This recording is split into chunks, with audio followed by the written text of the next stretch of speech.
Kwentuhan tayo.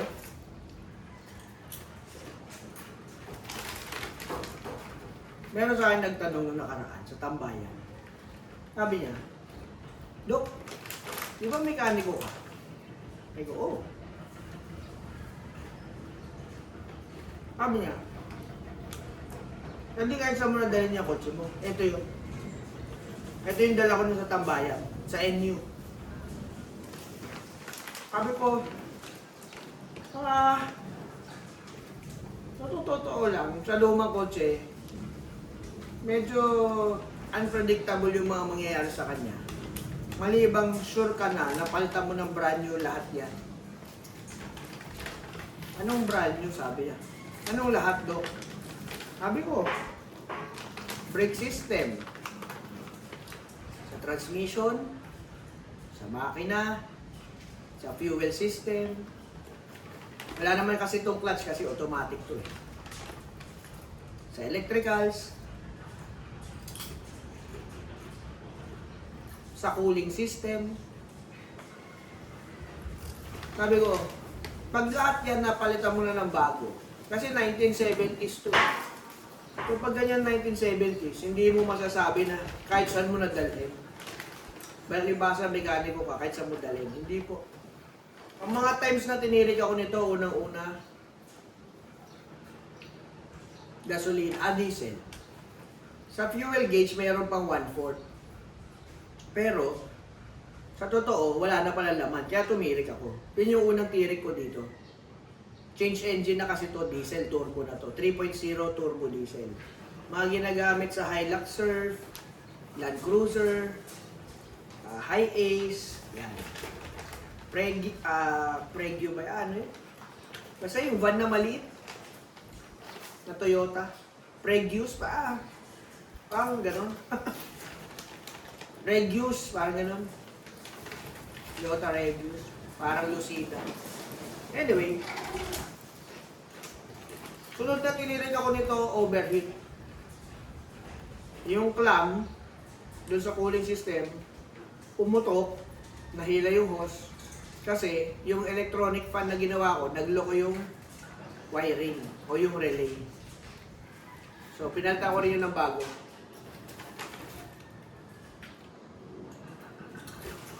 So, maraming pyesa ang mga lumang sasakyan, mga kaibigan. Kahit bago, marami rin. Pero syempre, pag bago pa yung sasakyan, modern pa. Ano ba modern ko rito? Ayan, meron ako Honda BRV dito na nakapark. Gaya niyan, 2018. So, medyo bata pa yan, di kagaya nito, 1978 to. So, yung 2018, at least, intact pa yung mga pyesa. Wala pang mga nag-modify ng wiring yan, kasi original pa. Ito kasi ang dami na nakahawak na mekaniko, ang dami na nakahawak na electrician, lapero, pintor, yan. Kaya kung ano-ano na yung nangyari sa kanya, ako na lang yung nagre-reset ulit. Pero alam nyo, maganda rin pag yung natuto ka mag-mekaniko.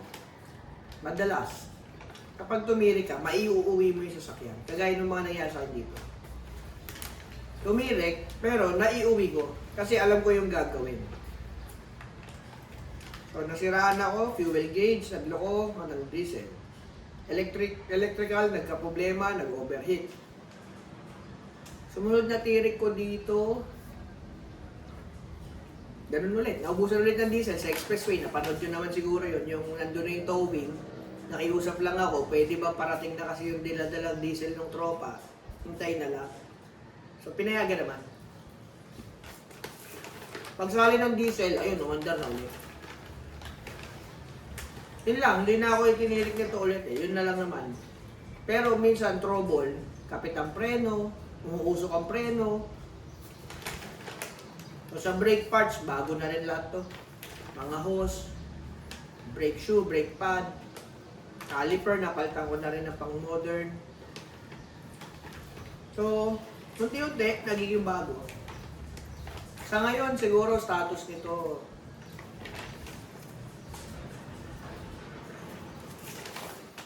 pag dinala ko to ng Baguio ngayon, feeling ko wala akong magiging problema.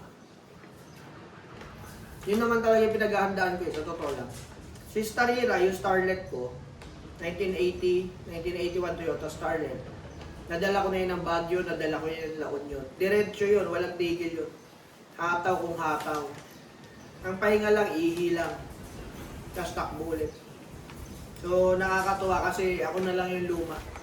Pag pupunta kasi ako ng norte, ang pangarap ko, sabi ko, parang ang sarap makakita ng lumang kotse na tumatakbo dito sa NLEX tsaka T-Flex. Kasi lahat, pag nakita mo yung mga kotse doon, wala nang luma. Puro modern cars na. Kung may makita kang luma, yung mga 90s below, sobrang tuwan-tuwa na ako. Binibidyoan ko. Kasi, isipin mo, 90s below ka pa. Pero tumatakbo ka kasabay ng mga bagong sasakyan. Ang haba-haba ng kalsada, walang talyer, wala kang matitigilan na kahit nga gasolinahan ang lalayo ng distansya. Sabi ko, pag tumirik to, tapos. Kasi hindi ka marunong, wala kang tools, yari. So yung first time na magdala ako ng old school sa norte, kumpleto ako gamit. May tools ako, may fluids ako, may dala akong mga jumper cable, may dala akong mga alambre, cable tie, fuse, relay, dami kong dala. So ganun pag luma, hindi mo alam alin dyan yung bibigay, kaya magdala ka na ng drive belt, may dala rin ako. Pero sabi ko sa inyo, pag napalitan nyo na lahat ng bago yan, malamang sa malamang, babalik yung dating sigla niyan. Kung paano sila dati noong 70s, 80s. Yung andar lang din ang andar, wala kang kapangamba-pangamba. Sigurado ako nung panahon nitong mga to, itong Crown, hindi rin naman yung tirikin. Talagang napatambak lang kasi ito eh. Kaya dumami yung kalawang na parts, dumami stock-up na parts. Pinalawang ng pangke. Pero nung kapanahunan yan, yung kalakasan yan, ang mga gumagamit ka nito, mga mayor, mga colonel, mga matataas ang posisyon sa gobyerno, matataas ang posisyon sa kumpanya. Base sa research, yun yung mga gumagamit ng sasakyan na ganito. Kaya hindi pwede patirik-tirik yung mga ganyan. Nung car show natin sa Alabang, tinanong ako, bigyan ko daw kayo ng konting istorya tungkol dito sa Crown. Pero hindi ko na ibigay yung full story talaga. Kasi nagmamadali ako, tas impromptu lang, nasa stage ako noon. Medyo nahihiya ako, ang daming tao nakatingin. Pero maganda storya nito mga kaibigan. Gusto nyo ba malaman? Kwentuhan lang naman eh, gusto nyo ba? Pwede naman. Nood lang kayo dyan.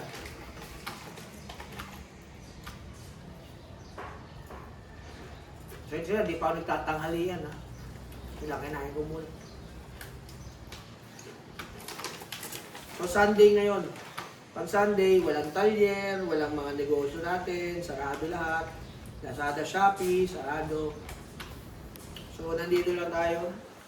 Pagtapos ng simba, nandito lang ako sa garahe, tinitignan ko lang yung mga sasakyan.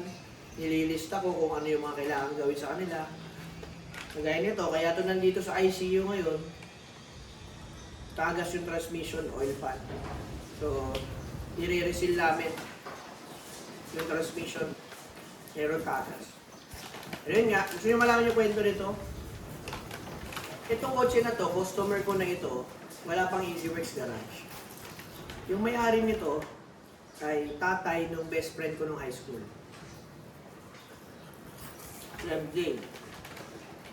So sabi niya, pre, di ba nagagawa ng mga kotse? Sabi ko, oh, punta ka nga sa bahay, tinan mo yung kotse ni Papa. Tapos sa akin pinapa-maintenance. Maintenance, repair, yan, rescue. Ako gumagawa dito ng kotse na to. Ang pait-pait ko pa nun. High school pa ako nun, talagang hindi pa ako full-time mechanic. Estudyante ako nun na pagkatapos ng school, nagme-mechanic ako. So sabi ko, pre, ang ganda niyan ah. Bebenta ba yan papa mo? Hindi daw. Mahigit 30 years na ito sa kanila nung makuha ko to. Tapos, yun nga, pag tumitirik to, nire-rescue ko. Pag nagpapa-maintenance sa akin. Isa din yun sa mga sa mga nag-umpisa kung bakit ako tinawag na Doc Chris. Isa rin yung tatay niya. Kasi Ito sa sakit na to, ginagamit nila to pag magpapacheck up sila sa doktor. Kasi matanda na eh. Ngayon, pag darating ako sa bahay nila, maririnig ko yung tatay niya at nanay niya. Sasabi, oh, andyan na yung doktor ng kotse mo. So sabi ko, oh nga, no, parang doktor nga ako ng kotse, no. Kakaiba lang, ako yung pumupunta, hindi sila yung pumupunta sa akin. Ako yung pumupunta sa bahay nila. Kaya sabi ko, okay yun ha. Tapos may iba rin ako mga customer na matatanda. Siguro nga, dahil may na sila nagpapacheck ha. Doktor talaga yung tawag niya sa akin. Dok. Sabi ko, bakit siya? Eh, ako daw kasi gumagamot ng kotse nila. Sabi ko, okay yun ha. Para magandang ano yun nickname. So, nung nag-umpisa ako ng Easy Max Garage, sinimula ko bilang Doc Chris. So, ayun. Noong time na nagkaroon ako ng ganito, parang ano yan, mga 15 years ago. 15 o 14 years ago, nagkaroon ako ng ganito. Nabili ko yung sa Katayan. Tapos sa pangangailangan, naibenta namin kasi kailangan namin ng pera. Kasi maaga ako nagpamilya eh.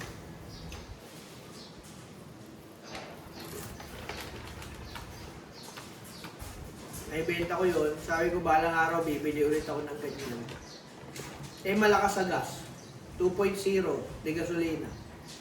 Pero hindi naman sobrang tulid. Sakto lang, smooth lang. Sabi ko, balang araw, ang bubuuin ko, luxury car, na luma, na mahaba, tapos ibababa ko. Sabi ko, ganun ang gagawin kong build balang araw. Tapos diesel, para matipid sa crudo.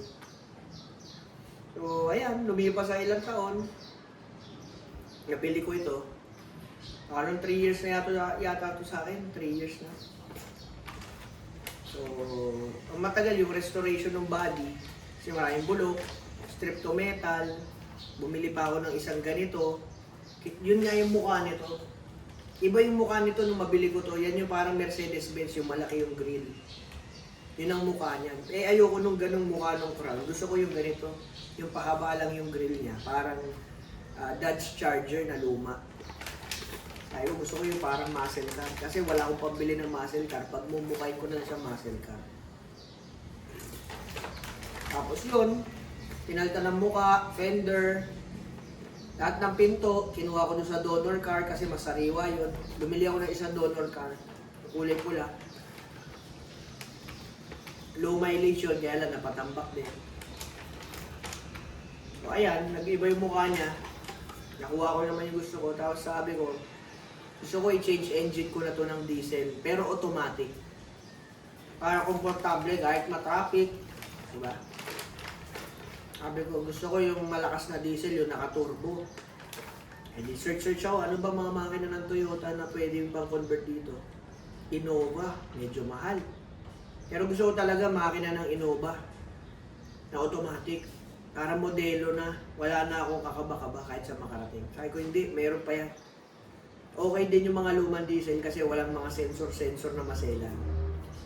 So, bumili ako 2L, pang Revo. May follower na nagpalit, binili ko sa kanya. Kaya lang, sabi ko manual transmission. Bibili pa ako ng automatic. Eh di bibili pa ako ng wiring nun. Kasi manual yung kasama ng binili kong makina. So, erase. Sabi ko, hindi rin naman ganun katuli ng Revo na diesel. Sabi ko, baka hindi pa ito yung para sa akin. Tipid, oo. Reliability, oo. Parts, madami. 2L yan eh. Pero sabi ko yung tulin, baka hindi ko makuha yung gusto ko. Yung power ba. Kasi, napaisip ako. Sabi ko, aba, meron nga pala ako dating van na 3.0 turbo na automatic, galing Japan. High Ace, custom. Naghanap ako ngayon. Pag bumili ka ng makina lang, nasa 160,000 pataas. Makina, transmission, wiring. Tapos may papel, kaya lang to follow. Sabi ko, bakit hindi ako bumili ng isang buong van? Yung umaandar na, para alam ko na good condition yung transmission, good condition yung makina, okay ang wiring, gumagana ang mga gauge. Sabi ko, ganun gagawin ko. Bibili ako isang buong van, Kakatayin ko, tapos lalagay ko rito lahat ng pyesa. Engine, transmission, differential, nilagay ko rito. Gauge na digital, nakakabit din dyan. Aircon, yun din ang aircon nito, yung pandual, naka 17C, na denso. So, ang laki ng gastos. Totoo lang. Sa makina nito, yung pagsasalpak, plus yung van, siguro nasa mga 400,000 na mahigit, yung naubos. Yung van, yung labor ng pagkakabit, wiring, conversion, pati yung differential, mga pangilalim. Yung nasa 450, ganyan. Lahat na nag-asos ko. Kaya napakadugo rin. After nun, hindi pa natapos yun, pintura. Yung pintura, yung mga materials, sponsored by Nippon Paint. So, yan yung chameleon paint. Ang ganda. Thank you, Nippon Philippines. Galing ng pintura nyo sila. Yan yung chameleon. So, pina-indicate ko pa sa papel yung makina, pina-indicate ko pa yung color, pinag-change ownership ko pa sa akin. So, sa papel, ang laki din ng inubos. Kasi pala, pag ang binili mo, yung makina na nakakabit sa kotse, bago mo mailipat yung makina na yun dito, ipaparehistro mo pa rin yun kung saan siya galing. Hindi kagaya ng mga nakabukod na makina na galing Japan surplus.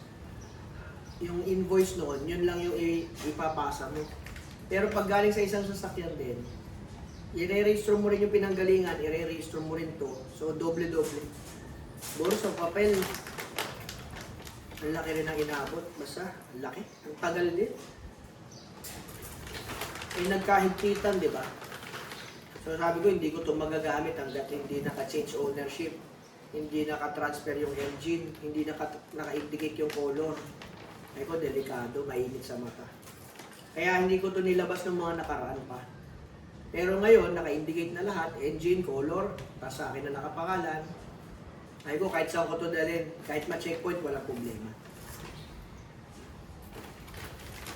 So yun, haba din ng ng tinakbo ng restoration hanggang ngayon hindi pa rin sobrang pulido talaga kasi na dami pa dami pang gagawin. Isipin mo nasa mahigit 600 na ako doon sa mga nabanggit ko kanina. Wala pa yung mga mugs at gulong, mga suspension parts. Interior, pinapolstery ko rin yung interior niya kasi nga wala, puro molds na, sira na, madumi na. Gawa na patambak. Sa interior, naka-30 din yata ako mahigit. So, di ba, nasa 500, 600 na, wala pa yung kotse dun. Ano pa lang yun? Papel, engine, transmission, differential, electrical, alternator, nasira pa, compressor, nasira pa din. Yung compressor ko, parang nasa 14,000. Yung alternator ko, nasa 9,500. Plus shipping, nasa 10 din. Kasi high ampere na yan. Pina-power steering ko pa pala kasi hindi pa to power steering. Electronic power steering ko pa yung EPS kung tawagin. Para wala ng brake fluid, power steering fluid, tsaka mga hose, mga pulley. Naka-EPS na yan. Power windows, wala. Power locks, pina-centralize ko yung alarm yan. Para malayo pala, pwede ko na pindutin. Sabay-sabay na yung 4 na pinto magbubukas. Yung conversion ng aircon, madugo din. Kasi yung dati niyang blower, mahina, hindi umaabot sa likod. Kinonvert ko yung loob ng dashboard. Ginawa kong malaki yung blower. Kaya yun. Ngayon pa lang nasatisfy sa aircon.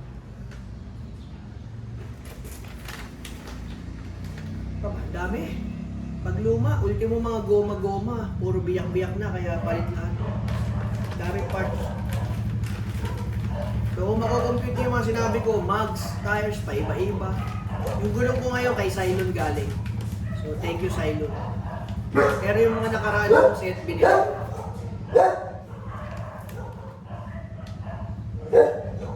Yun lang. Ngayon, patuloy pa rin ang mga tagas-tagas na lang naman. wala namang malaking problema na. O yun na muna sa ngayon, maingin yung mga aso. Gusto na rin itong pagkain ko. Magkakalimutan na ako.